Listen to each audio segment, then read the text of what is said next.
मची है धूम आमना के घर में। हेलो अस्सलाम नमस्ते आदाब दोस्तों, मैं हूं हैदर अली और आप देख रहे हैं न्यूज चैनल हमारी आवाज। आप सभी को रबीउल अव्वल का मुबारक महीना बहुत बहुत मुबारक हो।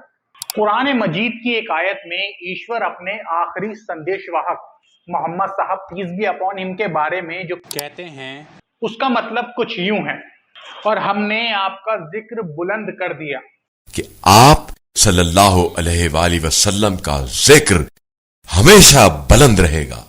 आज इस आयत के नाजिल होने के लगभग 1500 साल बाद भी मोहम्मद साहब पीस बी अपॉन हिम का जिक्र जिस तरह बुलंद है, उससे कुरान का ईश्वर की किताब और पैगंबर मोहम्मद साहब पीस बी अपॉन हिम का सच्चा और आखिरी पैगंबर होना साबित होता है। आपकी लोकप्रियता धर्म, भाषा, क्षेत्र की सीमाओं को भी लांघ चुकी है। अल्लाह की शान में पढ़ रहा हूं कि मेरे सीने की धड़कन है, मेरी आंखों के तारे हैं, सहारा पे सहारों का खुदा के वो दुलारे हैं। समझ कर तुम फकत अपना उन्हें तकसीम ना करना, नबी जितने तुम्हारे हैं नबी उतने हमारे हैं। दुनिया में शायद ही कोई ऐसा लीडर या स्कॉलर हो जिसे महान पैगंबर मोहम्मद साहब पीस बी अपॉन हिम ने मुतासिर ना किया हो। राष्ट्रपिता महात्मा गांधी कहते हैं कि जब मैंने पैगंबर इस्लाम की जीवनी को पढ़ा तो इस नतीजे पर पहुंचा कि आम आदमी तक इस्लाम पैगंबर के कैरेक्टर के जरिए पहुंचा, तलवार के जरिए नहीं। कांग्रेस पार्टी की पहली महिला अध्यक्ष एनी बेसेंट, जो ब्रिटिश थी, कहती हैं कि ये नामुमकिन है कि किसी ने पैगंबर साहब को स्टडी किया हो और वो उनसे प्रभावित ना हुआ हो।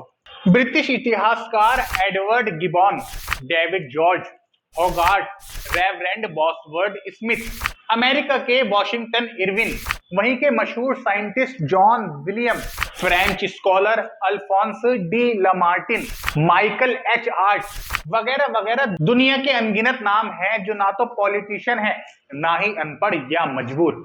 इसके बावजूद इन लोगों ने अपनी बरसों की स्टडी के बाद माना कि मालूम इंसानी इतिहास से लेकर आज की तारीख तक दुनिया को सबसे ज्यादा मुतासिर करने वाली एक ही शख्सियत है, वो है मोहम्मद साहब पीस बी अपॉन हिम। तो जाहिर है ऐसी बाकमाल पर्सनैलिटी के चाहने वाले उनके मिलाद की खुशियां भी मनाएंगे। हालांकि ईद मिलादुन नबी का जश्न मनाने को लेकर इस्लामिक स्कॉलर्स यानी आलिमों में अलग अलग राय है, उस पर हम बाद में बात करेंगे। पहले जानते हैं ईद मिलादुन नबी का मतलब क्या है। दोस्तों, मिलाद अरबी का वर्ड है, इसकी मीनिंग है पैदाइश, तो मिलादुन नबी का मतलब हुआ नबी की पैदाइश।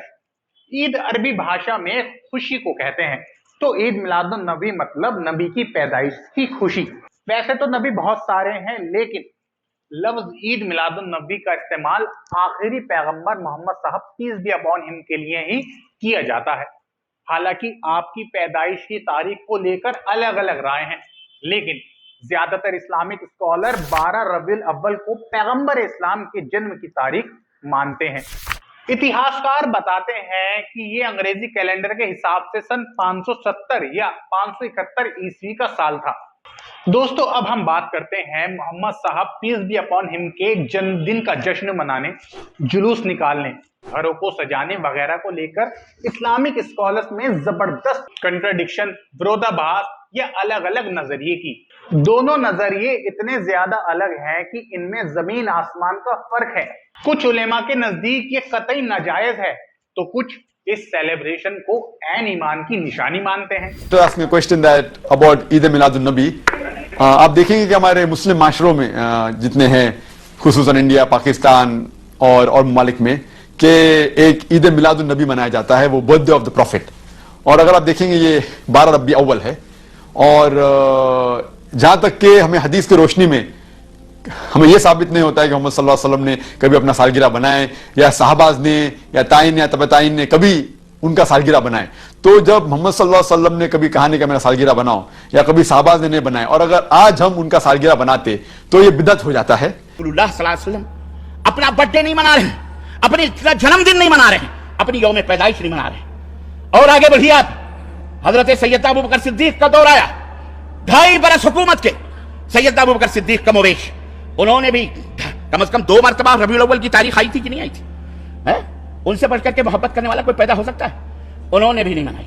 سیدنا عمر فاروق اعظم کا دور آیا, سیدنا عثمان غنی کا دور آیا, سیدنا حضرت علی رضی اللہ تعالیٰ عنہ, صحابہ کا, بلکہ آخری صحابی 90 سال کے بعد اس دنیا سے کوچ کرتا ہے. کتنا؟ 90 سال تک صحابہ زندہ تھے. کوئی دنیا کا مائی کا لال نہیں بتا سکتا کہ 90 مرتبہ کم از کم 12 ربیع الاول آئی تھی, لیکن کسی صحابی نے آپ صلی اللہ علیہ وسلم کے نام کا سہارا لے کر جشن میلاد منایا ہو, میلاد النبی منایا ہو. جی, عید میلاد منانا اسلام میں اضافہ ہے, اسلام میں ویلڈنگ ہے, ٹاٹ کی پیوند کاری ہے. نبی صلی اللہ علیہ وسلم نے اپنی زندگی کے اندر جتنے ربیع الاول آئے کبھی عید میلاد نہیں منائی. مجھے کل ہی کسی بھائی نے کلپ بھیجا حضرت قادری صاحب کا, وہ کھول کے بیٹھے ہیں کتابیں, 10ویں صدی میں اس نے منایا, 12ویں صدی میں اس نے منایا, 9ویں صدی میں اس نے منایا, 8ویں صدی میں اس نے منایا, بزرگوں کے حوالے دے رہے ہیں. ہم کہتے ہیں بھائی آپ نے یہ حوالے دے کے کیا کمال کر لیا؟ یہ تو ہم خود مان رہے ہیں کہ یہ کام شروع ہوا ہے 6 صدی ہجری کے لاسٹ میں. ملک مظفر نے, شاہ اربل نے اس بدعت کی بنیاد رکھی. وہ تو قرآن و حدیث سے اس کا ثبوت موجود ہے. طریقہ کار یہ مختلف ہو سکتے ہیں. اب رہا صحابہ کا منانا, تو صحابہ سے پہلے خود نبی کریم صلی اللہ علیہ وسلم نے اپنا جشن ولادت منایا. آپ ہر پیر کو روزہ رکھا کرتے تھے. جب آپ صلی اللہ تعالیٰ علیہ وآلہ وسلم سے اس کی وجہ پوچھی گئی تو صحیح مسلم کے اندر ہے کہ آپ نے فرمایا کہ فیہ ولدت, میں اس دن پیدا ہوا. تو پیدا ہونے کی خوشی میں نبی کریم صلی اللہ تعالیٰ علیہ وآلہ وسلم نے روزہ رکھا, اس لیے کہ ویسے ہی ہر انسان کی جو حیات ہے, زندگی ہے, وہ اللہ کی نعمت ہے, اور نبی کریم صلی اللہ تعالیٰ علیہ وسلم کی جو زندگی ہے, آپ کی جو حیات ہے, وہ تو ہر ایک کے لیے رحمت ہے, ہر ایک کے لیے نعمت ہے, اور نعمت پر خوشی منانے کا ہمیں حکم دیا گیا تھے. میلاد النبی مناؤ تاکہ دنیا سمجھے یہ میلاد مصطفیٰ ہے. بولے یہ تو میلاد منانا شرک ہے. What do you mean by شرک؟ جو خدا ہے, اللہ ہے, اس کی ذات میں, اس کی صفات میں کسی کو پارٹنر بنانا یہ شرک. شریک کرنا یہ شرک ہے. شرکت دینا کسی کو اللہ کی ذات صفات میں وہ شرک. تو میلاد کیسے شرک ہوگا؟ اللہ تو پیدا ہی نہیں ہوتا, اللہ کی میلاد نہیں. لوگ کہتے ہیں ریفرنس دو بھائی, کیسے خوشی منا سکتے ہیں, کیسے خرچ کر سکتے ہیں. چلو بھائی ریفرنس بھی لے لو. اللہ فرماتا ہے قل بفضل اللہ وبرحمتہ فبذلک فلیفرحوا هو خیر مما یجمعون. 11واں پارہ سورہ یونس آیت نمبر 58. ٹھیک ہے, یاد کر لینا. اس کا ترجمہ کیا ہے؟ ترجمہ بھی کیا اعلیٰ حضرت نے کیا. تم فرماؤ اللہ ہی کے فضل اور اسی کی رحمت اور اسی پر چاہیے کہ خوشی کریں, وہ ان کے سب دھن دولت سے بہتر ہے. اللہ کی رحمت اور فضل پر خوشی کریں تو سب دھن دولت سے بہتر ہے. اچھا, پھر اللہ کی کوئی بھی رحمت ہو تو خوشی کرنے کا حکم ہے, تو جو سب سے بڑی رحمت ہو, جو سب سے بڑی نعمت ہو. اب آپ ہو سکتا ہے کوئی کہے یار نبی پاک اللہ کی رحمت ہے, یہ کہاں سے آیا بھائی؟ اور پھر قرآن کا ریفرنس دے دیتا ہوں. اللہ قرآن میں فرماتا ہے وما ارسلناک الا رحمتا للعالمین. انڈیا, پاکستان, بنگلہ دیش میں عید میلاد النبی کا جشن بڑے پیمانے پر ہوتا ہے. لوگ پھولوں, لائٹوں, جھنڈوں سے اپنے گھروں کو سجاتے ہیں, جلوس نکالتے ہیں, نعت کی محفلیں ہوتی ہیں اور لنگر کیے جاتے ہیں. کہیں کہیں تو کیک کاٹ کر بھی خوشیاں منائی جاتی ہیں. یہ پیسہ تو کیا چیز ہے, ہم گھر بھی لٹا دے. صوفیوں کے ایک سلسلے کا یہ ویڈیو کافی وائرل ہوا تھا, جس میں صوفی کیک کاٹ کر باقاعدہ ہیپی برتھ ڈے یا رسول اللہ کے نعرے لگا رہے ہیں. ہیپی برتھ ڈے یا رسول اللہ, ہیپی برتھ ڈے یا رسول اللہ. عید میلاد النبی کا جشن منانے میں بڑھ چڑھ کر حصہ لینے والے بریلوی مسلک کے کئی لوگ تو الگ الگ رائے رکھنے والے دیوبندیوں, وہابیوں کو چڑھانے کے لیے انہیں ابلیس تک کہتے ہیں. نثار تیری چگل پگل پر ہزاروں عید ربیع الاول, سوائے ابلیس کے جہاں میں सभी तो खुशियां मना रहे हैं। बहरहाल बहुत से कंट्राडिक्शन के बावजूद दुनिया भर के मुसलमान इस दिन को किसी न किसी तरह से सेलिब्रेट करते हैं। बिद्दत कहकर जुलूस में जाने, घर सजाने से बचने वाले बहुत से मुसलमान इस दिन अपने घरों में बिरयानी बनाकर खाने खिलाने की बिद्दत तो कर ही देते हैं। दोस्तों, पैगंबर साहब के जन्मदिन पर जश्न मनाना जायज है या नाजायज, इसका फैसला तो आलिमों या मुसलमानों को करना है, लेकिन ये बात तो 100% कही जा सकती है कि साल के 365 दिनों में जायज कहने वाले और नाजायज कहने वाले मुसलमानों में सिर्फ एक दिन का ही इख्तिलाफ या झगड़ा है। साल के बाकी 364 दिन सभी मसलकों फिरकों के ज्यादातर मुसलमानों में कोई अदा ऐसी नहीं कि उन्हें आशिके रसूल कहा जा सके। किसी ने क्या खूब कहा कि चाइना का बड़ा एहसान है कि उसने हमारे घर सजाने के लिए सस्ती लाइटें बना दी, वरना अपने कैरेक्टर से तो खुद को आशिके रसूल साबित करना तो वाकई बड़ा मुश्किल काम है।